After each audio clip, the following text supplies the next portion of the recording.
আগে যে জামাত দেখেছি, জামাতের নেতাদের দেখেছি, এখন তাদের ক্যারেক্টার বদলায় গেছে। দাঁড়িপাল্লায় ভোট দিলে বেচতে যাওয়া যাবে, এটা বলে। আমার এলাকায় বলে, জামাতের সমর্থকরাও বলে, ক্যাম্পিংয়ে গেলেও বলে।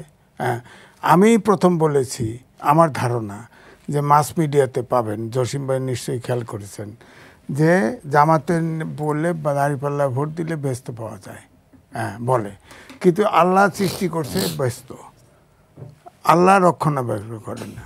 জসিম ভাই ঠিকই বলল, আপনার সর্বশেষে আল্লাহ বিচার করবেন, দোস্ত যোজক আল্লাহ নির্ণয় করবেন। সুতরাং জামাতকে, এটা ভাইরাল হয়েছে। তো এই কথাগুলি মাস মিডিয়ায় হয়। এই পূজার সময় জামাতের সব নেতাকে, প্রার্থীকে সব যায় নম করতে শিখেছি, শুনেছি। সুতরাং আগে তো আমরা জানতাম যে জামাত ইসলাম ক্ষমতা গেলে শরিয়া আইন বাস্তবায়ন করবে, অর্থাৎ কোরআন সুন্নাহর। কিন্তু এখন তো শরিয়া আইনেও কোনো দিন বলে না শরিয়া আইনে কী আছে, অর্থাৎ শরিয়া আইনের পলিটিক্সটা কী সেটাও কিন্তু জামাত বলে না। এখন তো জামাতের পলিটিক্সটা আগের পলিটিক্সে আছে কি না সেটা নিয়েই সন্দেহ, অন্ততপক্ষে আমি মনে করি।